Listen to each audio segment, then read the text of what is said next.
جب گیس خریدنے کے معاہدے کرنے چاہیے تھے اس وقت غفلت کی، نااہلی کی، نالائکی کی، جس کی سزا آج پاکستانی قوم بھگت رہی ہے۔ کراچی سے پشاور تک جو لوڈ شیڈنگ ہے یہ اس وجہ سے نہیں ہے کہ ہمارے پاس بجلی پیدا کرنے کی صلاحیت نہیں ہے، یہ لوڈ شیڈنگ اس لیے ہے کہ ہمارے پاس بجلی کے کارخانے چلانے کے لیے ایندھن نہیں ہے۔ اور اس کے ساتھ ساتھ اپریل 2022 میں جب حکومت ہمیں دی گئی تو خزانہ خالی کر کے دی گئی، جس کا سب سے بڑا ثبوت یہ ہے کہ آخری سہ ماہی میں ہماری حکومت سنبھالنے سے پہلے وزارت خزانہ یہ اعلان کر چکی تھی کہ آخری سہ ماہی کے لیے ترقیاتی بجٹ کے لیے زیرو ریلیز ہوگی۔ زیرو ریلیز کا مطلب یہ ہے کہ خزانہ خالی تھا۔ تو ایک طرف خزانہ خالی کر گئے، دوسری طرف گیس کے سودے جب کیے جانے چاہیے تھے وہ نہیں کیے، تو یہ موسم گرما پی ٹی آئی کی نالائکی کا موسم گرما ہے، اور اگلا موسم گرما انشاءاللہ تعالی اس سے بہتر ہوگا، کیونکہ ہم اس کے لیے کوئی پیش بندی کر سکیں گے۔ اور اس موسم گرما کے لیے جو عوام کو تکالیف برداشت کرنی پڑ رہی ہیں، ہم دن رات کوشش کر رہے ہیں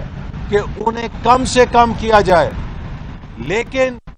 آج ملک میں ہونے والی لوڈ شیڈنگ کا ذمہ دار عمران نیازی ہے، جس نے بر وقت گیس کے سودے نہیں کیے، جو خزانہ خالی چھوڑ کر گیا ہے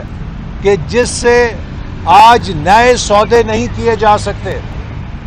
تو یہ وہ بنیادی حقیقت ہے جو عمران نیازی کو کسی بات کرنے سے پہلے،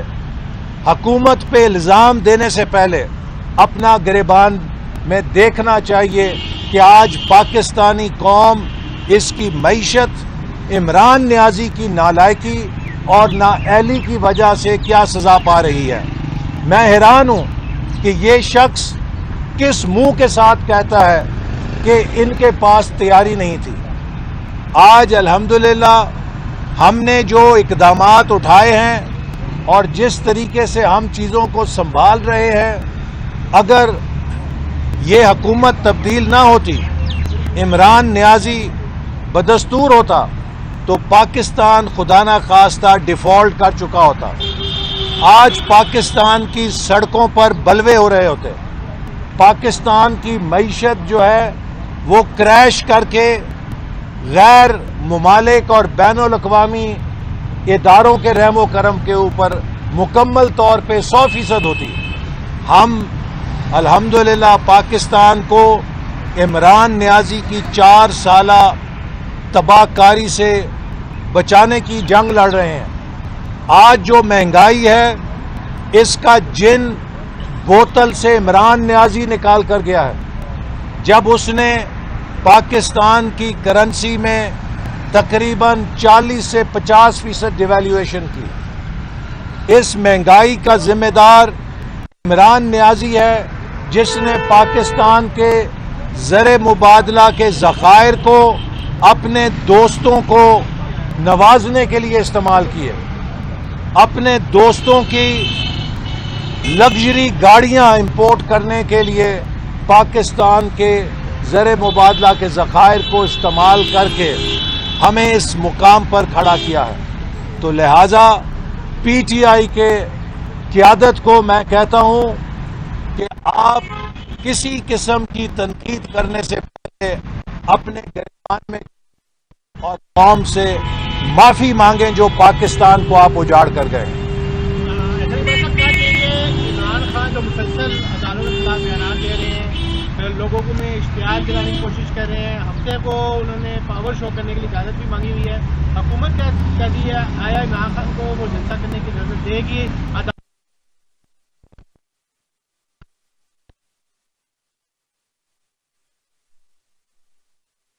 میں یہ بات ذمہ داری کے ساتھ کہہ رہا ہوں، ممنوعہ فنڈنگ کیس کے بعد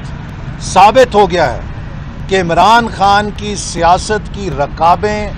ملک سے باہر ہیں۔ عمران خان غیر ملکی قوتوں، غیر ملکی ڈونرز کے اشارے پہ سیاست کر رہا ہے، اور اس کا مقصد پاکستان کے اندر پاکستان کے اداروں کو تباہ کرنا، پاکستان کے عوام کو لڑانا اور پاکستان کو انٹرنلی امپلوڈ کرنا ہے۔ اور اس وجہ سے آج پاکستان کے عوام عمران خان کے اس سیاست کو پہچان کر پیچھے ہٹ چکے ہیں، اور اس کا پاور شو بھی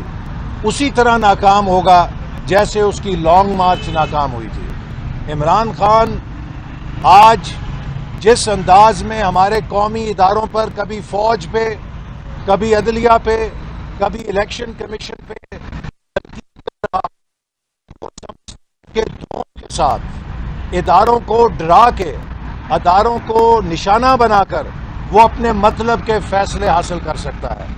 الیکشن کمیشن پر عمران خان کا فائر اس لیے ہو رہا ہے کہ الیکشن کمیشن نے ممنوعہ فنڈنگ کیس کا فیصلہ کرنا ہے، اور مجھے امید ہے کہ الیکشن کمیشن عمران خان کی ان گیدڑ دھمکیوں سے، اس ہراساں کرنے کی سیاست سے مروب نہیں ہوگا، اور وہ میرٹ کے اوپر فیصلہ کرے گا، چونکہ عمران خان نے ایک طرف ممنوعہ فنڈنگ کے ذریعے پاکستان دشمن حلقوں سے فنڈ حاصل کیے ہیں، اور دوسری طرف بیچارے بیرون ملک مقیم پاکستانی جو خون پسینے کی کمائی سے پیسے جمع کرتے ہیں، ان کے ڈونیشنز کو، کروڑوں روپے کی ڈونیشنز کو غبن کیا ہے، ان کے اکاؤنٹس کو خفیہ رکھا ہے، اور ان کے اکاؤنٹس کے اندر کوئی حساب کتاب پیش نہیں کیا۔ تو لہٰذا یہ پاکستانی سیاست کی سب سے بڑی ڈکیتی ہے جو کسی پارٹی اور لیڈر نے اپنے حمایتیوں کے اوپر کی ہے۔ تو اس لیے الیکشن کمیشن سے، ان کے فیصلے سے عمران خان ڈرتا ہوا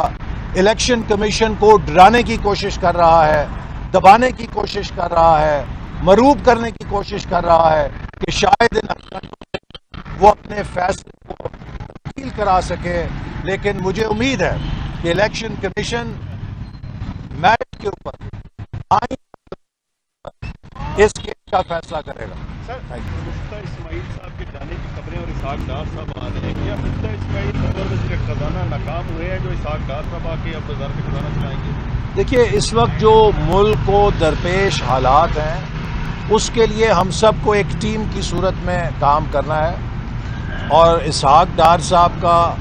وسیع تجربہ ہے۔ اگر وہ واپس آئیں گے تو ان کے آنے سے ہماری جو معاشی ٹیم ہے اور ہماری جو پارلیمنٹری طاقت ہے اس میں اضافہ ہوگا، اور یقیناً صاحب نے نہایت مشکل وقت میں پاکستان کو اس تباہی سے بچانے کے لیے اور IMF سے بات چیت کو دوبارہ بحال کرانے کے لیے اپنا کردار ادا کیا ہے۔ لیکن اب جو اگلا مرحلہ ہے اس میں ہمارے پاس وہ بھی ہیں، اسحاق ڈار صاحب بھی ہیں، ڈاکٹر عائشہ صاحبہ بھی ہیں، مصدق صاحب بھی ہیں، اور باقی بھی ہماری ٹیم کے لوگ ہیں، شاہد خاقان عباسی صاحب ہیں۔ ہم سب مل کر کوشش کر رہے ہیں کہ ملک کو ان نہایت ہی مشکل چیلنجز سے نکالنے کے لیے، اور ملک کو کم سے کم عوام کا نقصان کیے ہوئے ہم ان حالات سے نکلیں، اور انشاءاللہ مجھے اس میں کوئی اللہ تعالیٰ کی مہربانی سے شبہ نہیں ہے کہ آج سے 1 سال بعد جب ہم کھڑے ہوں گے تو 1 سال بعد کا پاکستان آج کے پاکستان سے بہت بہتر ہوگا۔ ہم آہستہ آہستہ ان مشکلات سے نکل رہے ہیں، ہم نکلیں گے، اور ملک کو اگلے الیکشن سے پہلے اس کی معیشت کو مستحکم کر کے عوام کی عدالت میں جائیں گے۔ ڈاکٹر صاحب ایک چھوٹا سا ہمارے یہاں پہ ایشو تھا کہ یہاں پہ جرنلسٹ آتے ہیں کوریج کرنے کے لیے، ان کو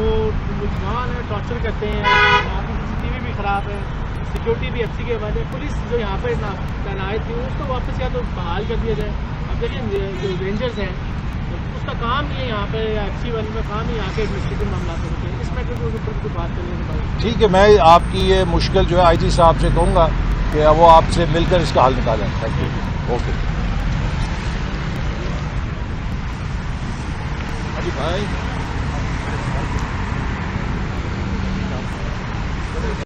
YouTube پر گوگلی ٹی وی دیکھنے کے لیے youtube.com کی سرچ بار میں گوگلی ٹی وی ٹائپ کریں. گوگلی ٹی وی کے پیج پر سرخ رنگ کے سبسکرپشن والے بٹن پر کلک کرنا نہ بھولیے. YouTube پر اپلوڈ ہونے والی ویڈیو سے باخبر رہنے کے لیے بیل آئیکن پر کلک کیجیے. آپ کو ہر نئی آنے والی ویڈیو کے بارے میں نوٹیفیکیشن موصول ہو جائے گا.